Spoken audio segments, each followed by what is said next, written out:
बिस्मिल्लाहिर्रहमानिर्रहीम। अस्सलाम वालेकुम स्टूडेंट्स, आज हम पढ़ेंगे the scientific approach in chemistry, observation, hypothesis, theories and laws. अब जो है साइंटिफिक अप्रोच में जैसे कि जैसे फिनोमेना है, मतलब कुदरती कि जो सन की लाइट पड़ रही है अर्थ पे वो कैसे हो रही है, हमने क्या किया है, ऑब्जर्व किया है उसको, हमने हमने अपने आई से देखा है। सन रोज अराइज हो रहा है, वो हम ऐसा फिनोमिना जो हमारे जैसे फिनोमिना मतलब कुदरती जो हमारे क्या है अपने हमारे कंट्रोल में ना हो।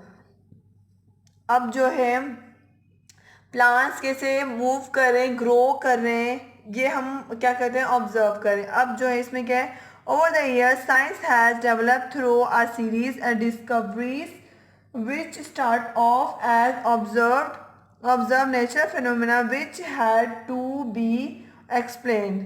This was done by using scientific method in a systematic manner. अब जो है हम क्या करते हैं, इसमें जो साइंस जो वो दिन ब दिन क्या करिए, तरक्की करिए।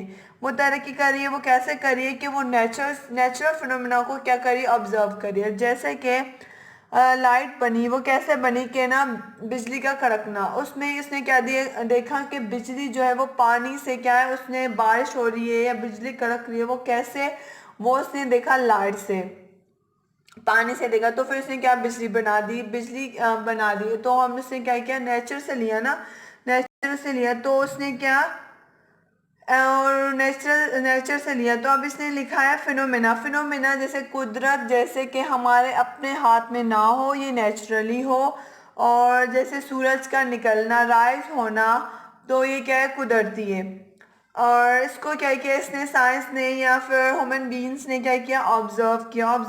ऑब्जर्वेशन मतलब टू सी फिजिकली, जैसे हम देख सकें। Different people observe a phenomena is different way. हर इंसान का ऑब्जर्वेशन वे जो है वो डिफरेंट है, हर उससे, जैसे कि मेरा ऑब्जर्वेशन वे है वो डिफरेंट है, किसी और का ऑब्जर्वेशन होगा वो डिफरेंट होगा। जैसे कि some of us observe something every critically to extract from it a new point. अब जो वो ऑब्जर्व करेगा, जो भी होगा वो ऑब्जर्व करेगा, तो फिर वो क्या करेगा कि क्रिटिकली मतलब अच्छी तरह देखभाल करके फिर वो क्या करेगा, न्यू पॉइंट देगा। और जो उसको मतलब समझ आया, उसने देखा, उसने फील किया। अब जो है observation is a basic tool to do for elaborating मतलब तफसील a phenomena, but it may vary from person to person according to his own skill of elaborating. Observation of a thing is one of the scientific approach in chemistry. Scientific approach, अब जो है observation मैंने बता दिया कि हर इंसान का observation जो है वो डिफरेंट है, हर हर किसी का। अब इसने भी क्या किया है कि उसने जो ऑब्जर्वेशन में क्या किया है, इसने फील किया है, देखा है, वो क्या है, हर इंसान का डिफरेंट है और वो according to their own skill. और हर इंसान की स्किल जो है वो डिफरेंट होती हैं। तो इसी तरह इसने भी ये किया है कि but it may be vary from person to person according to his own skill.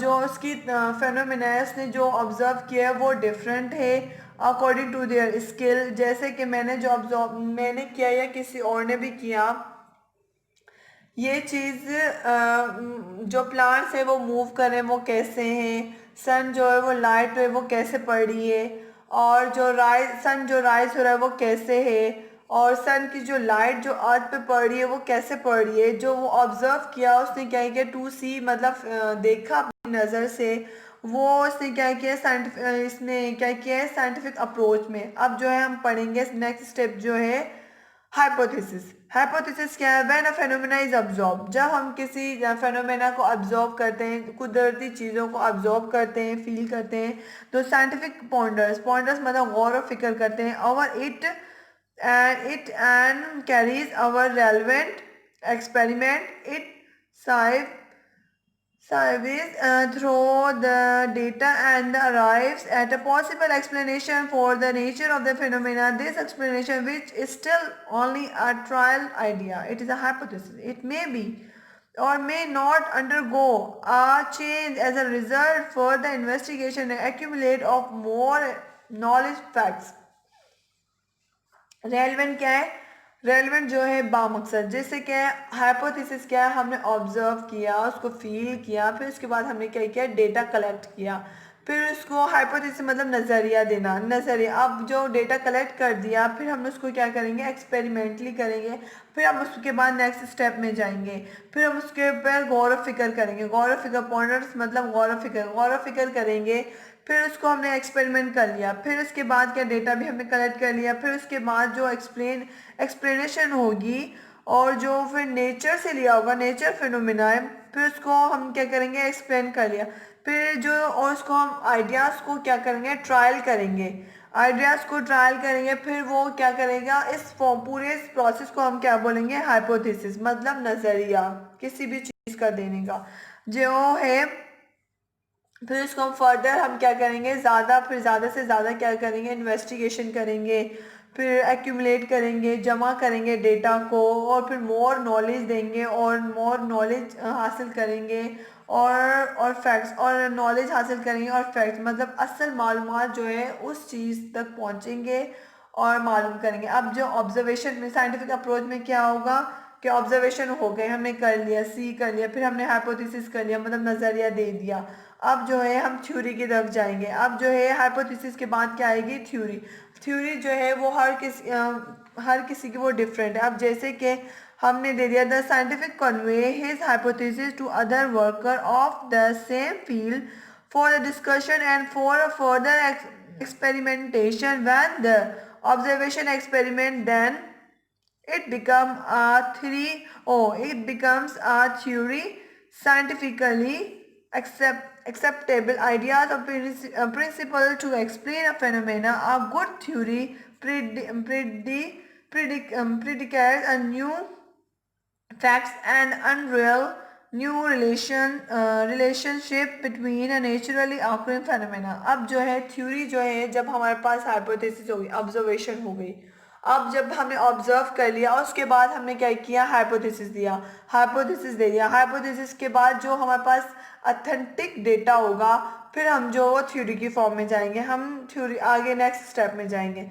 Next step में क्या हो जाएगा कि ना जो वर्कर्स जो होंगे उसको वो क्या करेंगे, डिस्कशन करेंगे, फिर वो क्या करेंगे, फर्दर एक्सपेरिमेंट करेंगे, एक्सपेरिमेंटेशन फॉर्म में आ जाएगा, फिर जो हाइपोथेसिस क्या होगा वो सपोर्ट करेगा, फिर different type of the observation, और डिफरेंट टाइप द ऑब्जर्वेशन होगी वो उसको हाइपोथेसिस क्या होगा, सपोर्ट करेगा, फिर उसको हम क्या करेंगे, एक्सपेरिमेंट करेंगे, फिर उसको जो आइडिया जो होगा ना वो हमारे पास क्या होगा, एक्सेप्टेबल मतलब काबिल कबूल होगा।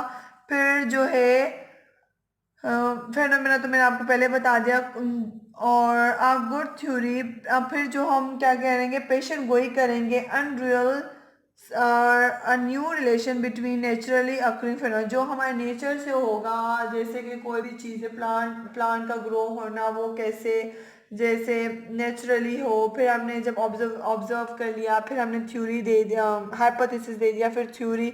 अब इसके पास आएगा, इसके बाद जो आएगा वो साइंटिफिक लॉ, साइंटिफिक लॉ की हम स्टडी करेंगे। साइंटिफिक लॉ में क्या है, theory which is tested again and again and found to fit. अब जो है ऑब्जर्वेशन हो गई, हाइपोथेसिस हो गया, थ्योरी हो गया, फिर इस सब के पास जो है साइंटिफिक लॉ बनेगा। साइंटिफिक लॉ में मतलब पूरी दुनिया को ना वो ना एक्सेप्ट करने पड़ेगा ये साइंटिफिक लॉ, जैसे कि a theory which is test again and again. फिर जो है जो इन्होंने दिया है, थ्योरी दी है, हाइपोथेसिस दिया है, ऑब्जर्वेशन दी है, फिर इसको क्या होगा, अगेन एंड अगेन क्या होगा, उसका टेस्ट होगा, फिर उसके फैक्ट्स मालूम करेंगे, जो असल मालूमात होगी ना वो मालूम करेंगे। अब जो है and from which valid prediction पेशन गोई may be made it then known a scientific, और ये क्या होगी, साइंटिफिक लॉ होगा। और जो however not all the hypothesis and theories pass successfully, जो जितनी भी थ्योरीज आती हैं, हाइपोथेसिस होते हैं, ऑब्जर्वेशन होती हैं, वो सक्सेसफुल पास नहीं होती कौन से स्टेप पे, साइंटिफिक लॉ में। अब जो है become scientific law, some may sound very convincing and be supported by mathematically calculation, और जो है कुछ ऐसे मेथड होते हैं जो सपोर्ट करते हैं mathematic calculation but are very difficult, लेकिन ये बहुत डिफ़िकल्ट होता है जो प्रूव ऑफ एक्सपेरिमेंट जो है एक्सपेरिमेंटली प्रूव करना बहुत डिफ़िकल्ट होता है as compare to mathematically calculate करना। इसके बाद this is the invariable due to the material under the investigation or the lack of suitable working equipment मतलब साजो सामान। और जो है typical example of Avogadro hypothesis which has not been proved conclusive and yet it is accepted as a Avogadro। अब जो है scientific law में क्या होता है कि ना सारा जो कॉन्सेप्ट आता है ना यहाँ पे, जो ये चीज़ एक्सेप्ट करेगा ना साइंटिफिक लॉ, तो वो पूरी दुनिया एक्सेप्ट करेगी और उसको हम क्या करते हैं अगेन एंड अगेन टेस्ट किया जाता है।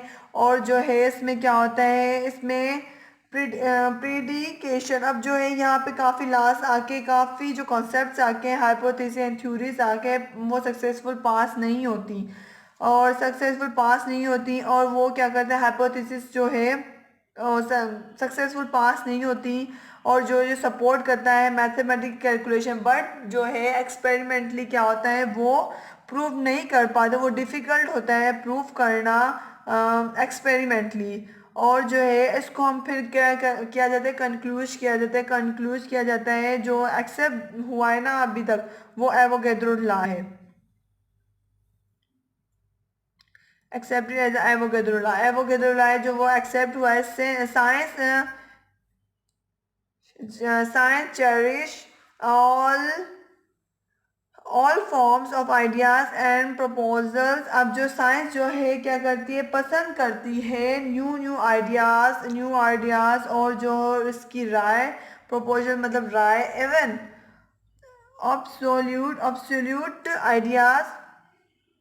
Absolute ideas and keep as a reference. उसको जो ऐसे आइडियाज़ होते हैं जैसे कि जो इस्तेमाल में ना हो उसको क्या है रखती है, ऐसे नहीं कि नहीं, आइडियाज़ को रखती है फिर एज अ रेफरेंस रखती है। It is said that there is no end of knowledge, और नॉलेज का कोई एंड नहीं है, और डेवलपमेंट इन साइंस, ओके, और नॉलेज का कोई एंड नहीं है, development in science and too many have no limits, और इसकी कोई लिमिट नहीं है किसकी, नॉलेज की। अब जो है हमने क्या किया, अभी तक हमने पढ़ लिया ऑब्जर्वेशन, हाइपोथेसिस, थ्योरी, फिर साइंटिफिक लॉ।